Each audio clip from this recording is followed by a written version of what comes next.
The Earth is suffering a crisis There are of concerns mass that extinction. governments will reject more drastic measures to cut carbon need to emissions. peak within the next 3 years if we are to stave off the worst effects of climate change. Wild plants and animals are running out of places to UN live. scientists are warning we are on course for devastating changes to our climate, and the results will be catastrophic. In what year will the human population grow too large for the Earth to sustain? Climate change and global warming are accelerated by numerous factors. Fossil fuels, deforestation, overfishing, farming, power plants, waste management, oil drilling, transportation, industrialization, consumerism, etc. The list goes on and on. As natural resources are depleted and the planet reaches a point of no return, we have to make accommodations. We have to adapt. We not only have to change the way we live, but we have to change the way we fight. Green war is a theorized type of warfare, very possibly the next type of warfare, with countries, governments, and private entities fighting for limited natural resources as climate change rapidly changes our Earth. Listen in as national security experts give their point of view on a potentially looming future. This is Green War.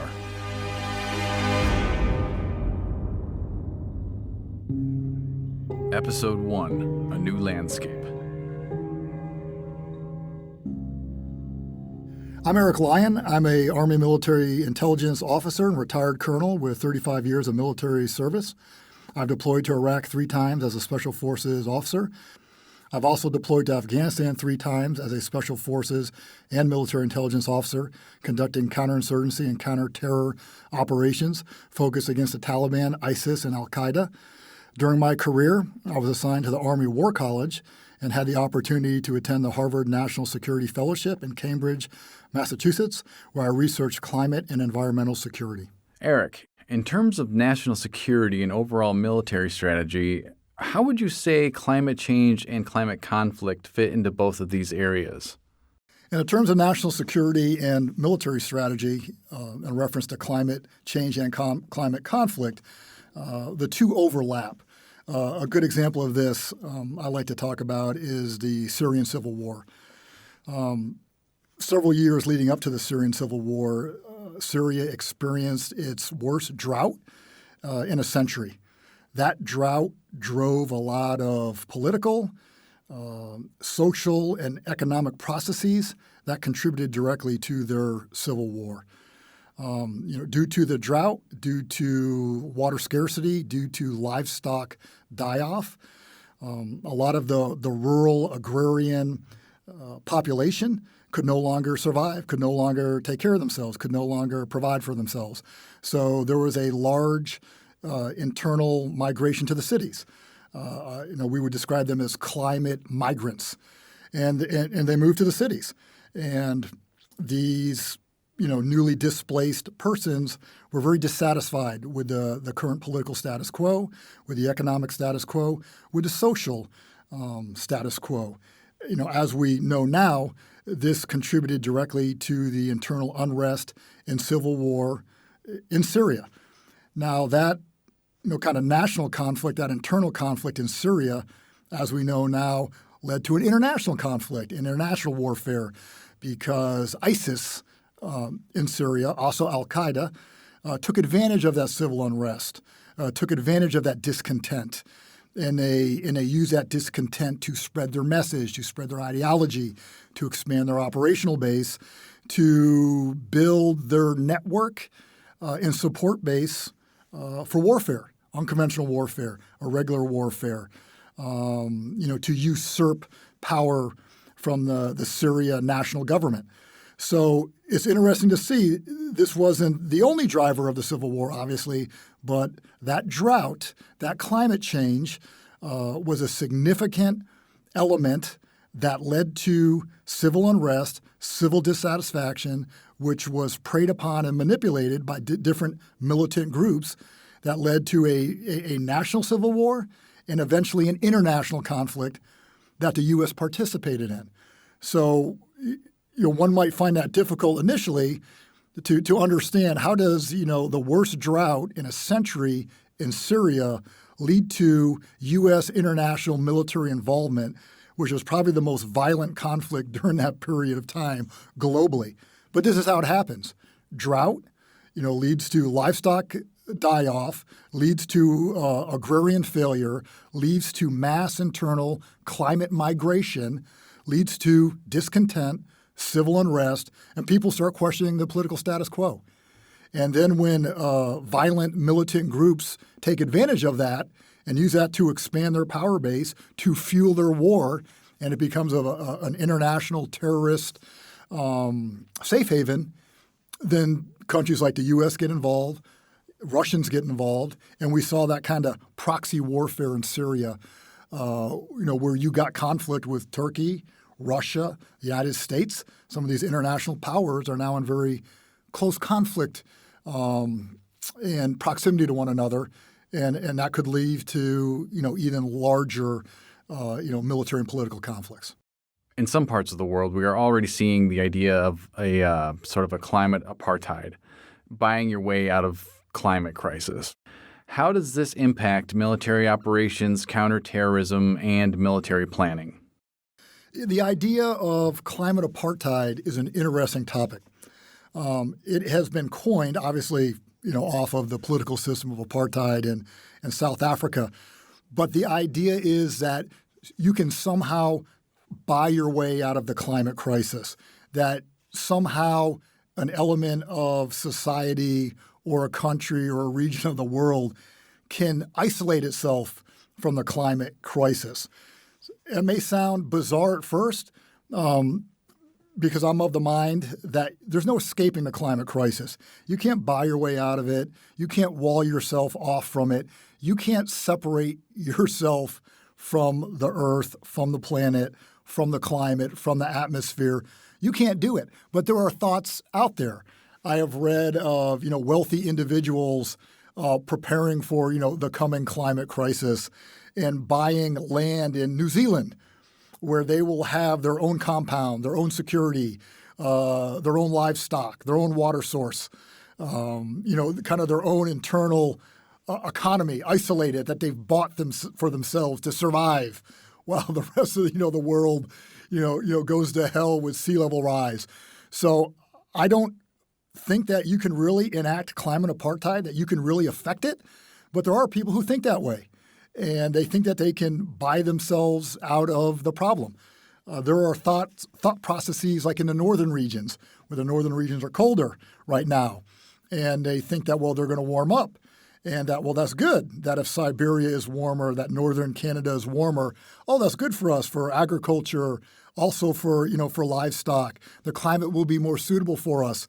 They kind of think that they can wall themselves off, that, hey, we'll be okay, even though maybe the middle parts of the earth are hotter and suffer desertification and they're uninhabitable, that, hey, that's your problem. Up here in the north, we're good. We'll just strengthen our borders and we'll keep you out and we'll have a better life as we're a little warmer.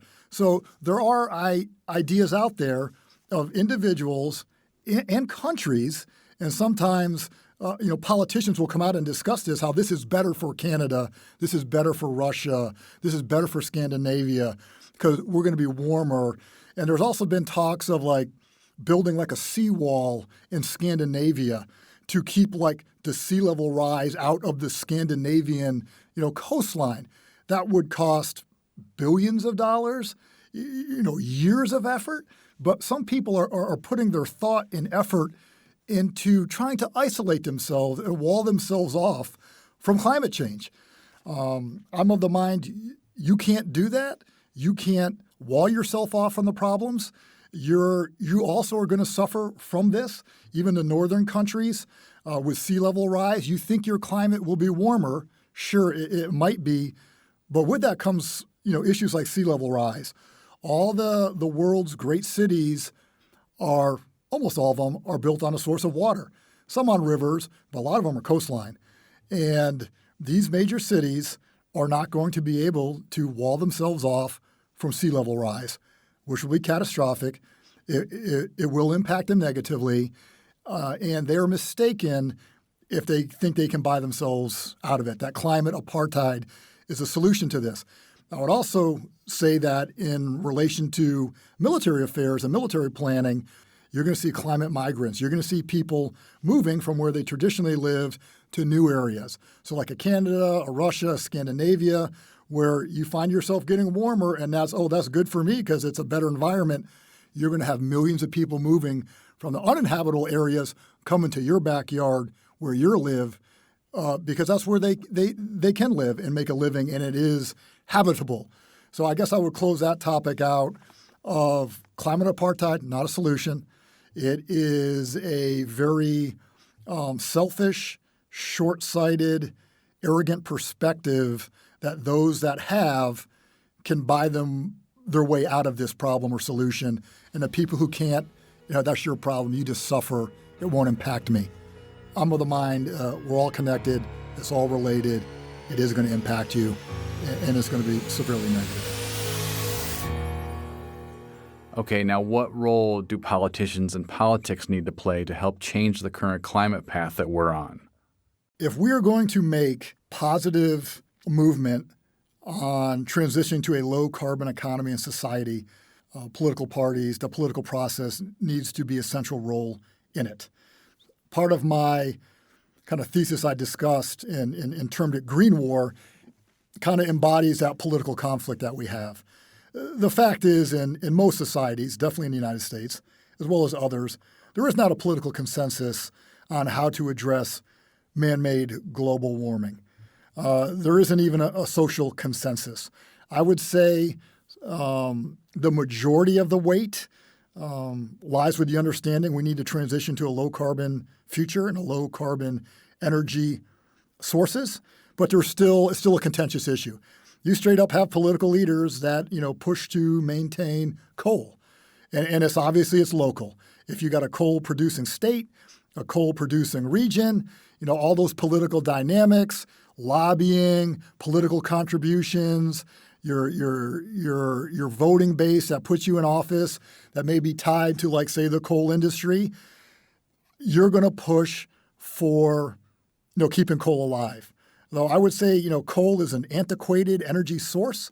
It became widely used in the mid-1700s during the Industrial Revolution, where England started all this off. We shouldn't be using, centuries-old carbon-based energy infrastructure that a modern society just has no business using anymore. But it's political. You need political support. And when things go to vote at the national level, and you're counting congressmen and congresswomen, and you're counting up senators for what support you have for this national legislation, you need the votes. And if you have political leaders that are tied to carbon generation and a carbon powered society, you're not going to get the support for these green energy initiatives. You're not going to get the support for your green energy technology. But it goes back to that very local, regional politics where someone has something to gain, by supporting coal, by supporting natural gas. They got something to gain by it. It's very personal. It's very local. And I think it's also very short-sighted. But obviously, if you are going to move forward to a low-carbon economy, you're going to have the political mechanisms in place that pass regulation, that pass laws, that promote a low-carbon economy and a low-carbon society. Without it, you're not going to move forward. You can do it at the local level. Individuals like me can do what they can, and we do. But to get national change, international change, you got to get the political consensus, the political will, and the laws and regulation that only our political leaders can enact. Global temperatures obviously have been increasing over the years. So what are the associative repercussions to our military posture, our national security, and future military operations? There is a significant impact between Amazon deforestation, any large-scale deforestation, and the negative impacts on climate change. Our global forests are carbon sinks. They absorb a lot of carbon. The less forests we have, the less carbon, is absorbed by them and held, in that biomass. Less forests you have, less trees you have, more carbon goes into our atmosphere. I think from a national security perspective, if we are going to, address this problem, tackle this problem effectively, we need to recognize that the status, the health of our global forests is a national security concern. that is probably not in line with present military thinking or national security thinking, but it needs to be. The health of the Amazon should be a national and international security concern, as should any and all forests in the world, the boreal forests in the northern hemisphere, along Canada, Scandinavia, Russia. That should be a national security concern. I think we should, and I think we may see in the future, deploying military assets to protecting those forests, to recognize that they are a national and international resource. They need to be guarded, and they need to be protected. We already see some inkling of ideas in that. It was interesting that I read an article of a Harvard professor reference, the Amazon and the deforestation that's going on. It's already a low-grade kind of civil conflict with the deforestation in the Amazon, where you have indigenous communities want to protect their land. You have people who rely on the forest, for their income, for their livelihood, and then you have like illegal loggers who are, destroying the land. You've got people destroying it for farming, not authorized, not approved by the government. They're just kind of doing it because there's a lack of control in the area. There's violence there. Environmentalists who want to protect the forest, the indigenous communities who want to protect the forests, they are subject to a campaign of violence. They are targeted for assassination. They are murdered because they are trying to stop deforestation. There's already a low-grade violent conflict going on in the Amazon and other parts of the world, where those who want to stop deforestation and then those who benefit from it in the short term. So it's already going on. So this Harvard professor discussed this possible future scenario where, international military bodies are deployed to the Amazon to protect it through military force. So that idea is out there of potentially, recognizing, our global forests as a national asset. Also, the Colombian military has deployed its forces into its own forest regions to stop illegal logging, illegal deforestation, because they do recognize to some extent that it's a national asset.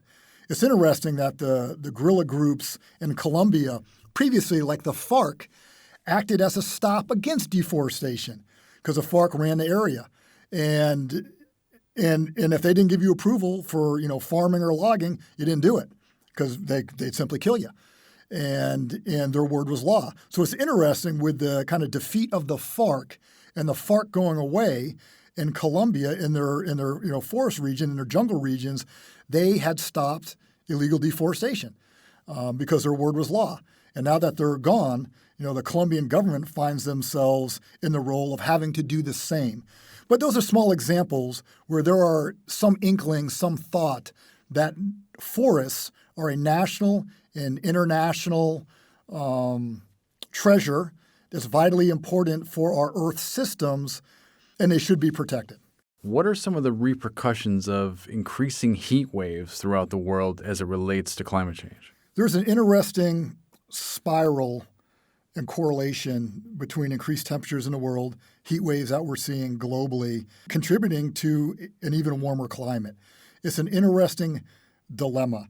As the world heats, as we get heat waves, as we get droughts, as we get increased overall global temperatures, that comes with consequences.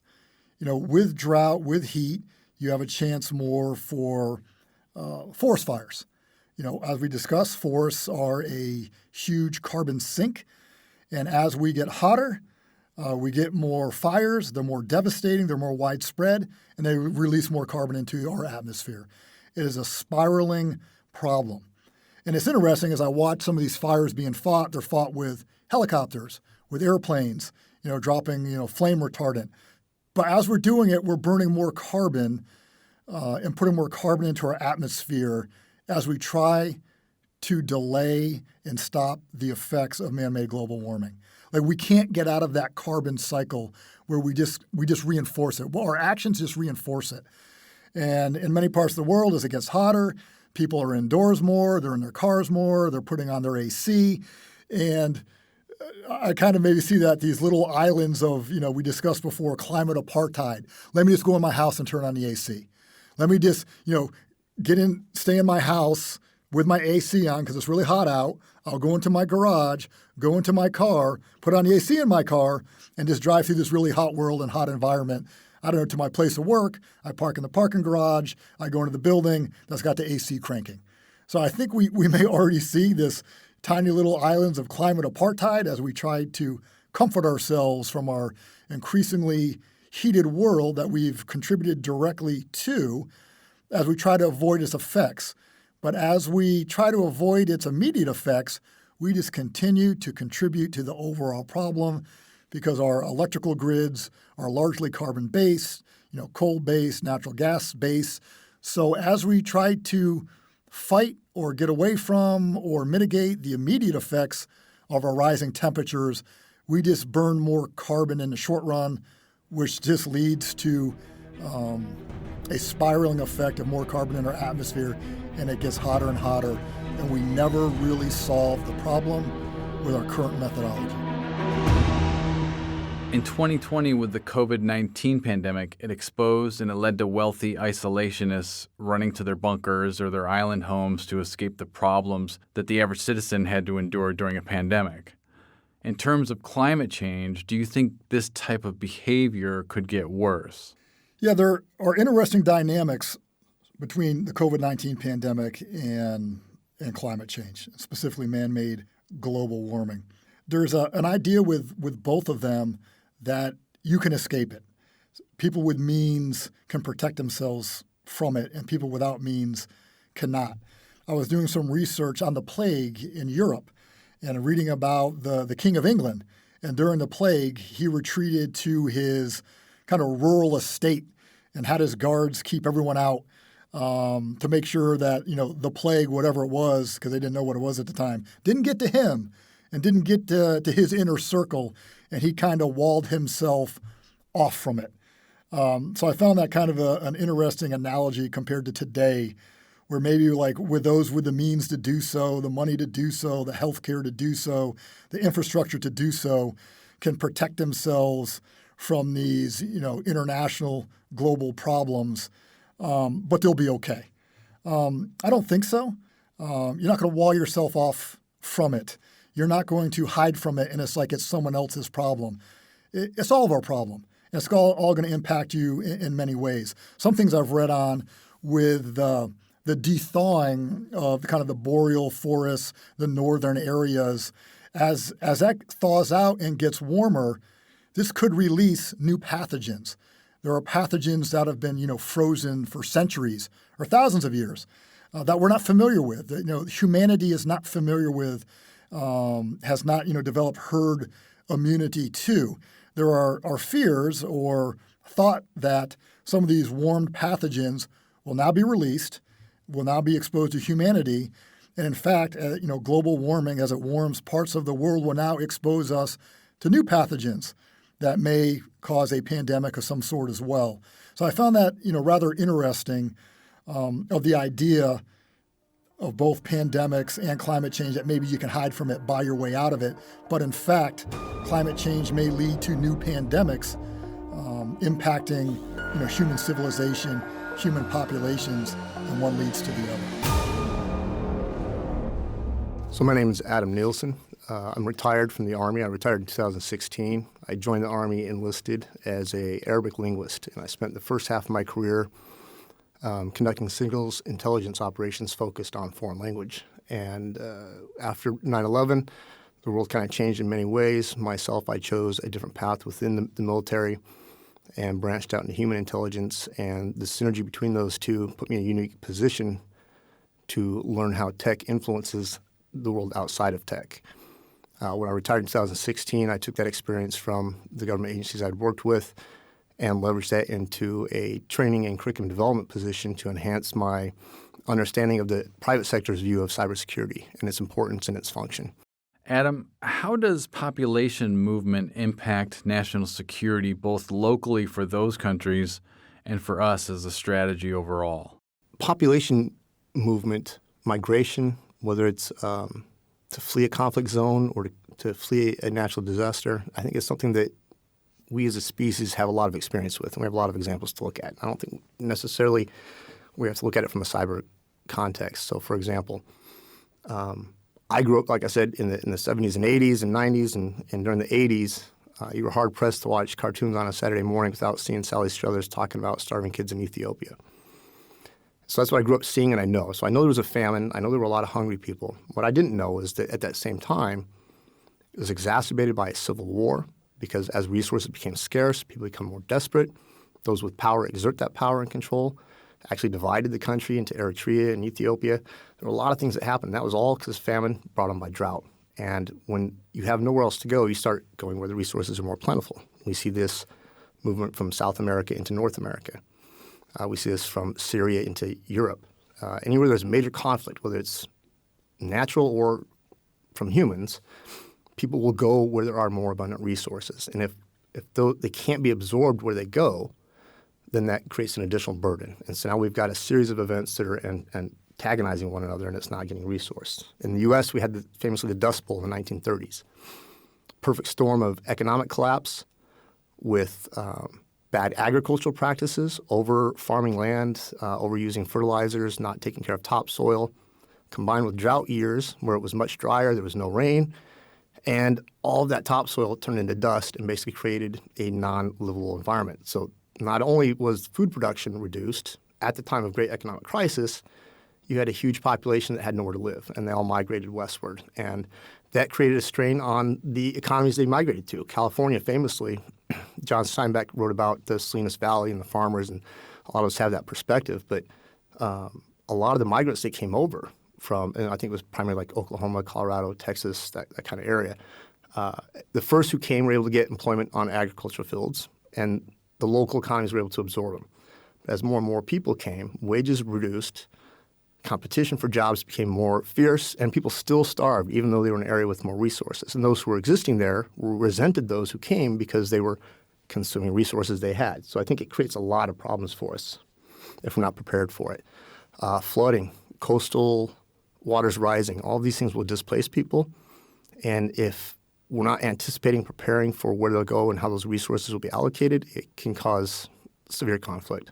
Eric, so even though sea levels are rising around the world, we're seeing water scarcity in many parts. How does that contribute to the looming green war? It's interesting with the topic of sea level rise and water scarcity. Some people may think, okay, with the melting of some of these great ice sheets, there's more water available. But that's not how the Earth systems work.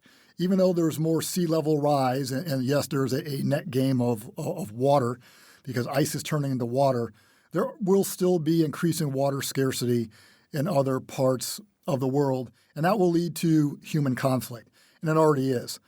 Part of the problem with sea level rise is it's salt water. The sea is, a salty liquid. And as we see sea level rise in parts of the world, parts of the U.S., as that sea level rises and encroaches on the coastlines and shifts the coastlines backwards, that's salt water. We see, vegetation die off. We see some species, having to move and or die off, with a more, saline water, kind of invading their ecosystems. So it's interesting. Yeah, you're going to have sea level rise. That is not a net gain or positive effect for like inland water sources, because that's not positively affecting you. We commonly say with the man-made global warming, wet places get wetter, dry places get drier. We start to see there's really extremes when it comes to water scarcity. So although, they're going to get more sea level rise, that's going to push back our coastlines, that's going to flood cities. But inland, like in deserts, like the Southwest United States, for example, that doesn't help you. That's not going to get you anything. As like the Southwestern United States has suffered a drought for many years. I live in Arizona.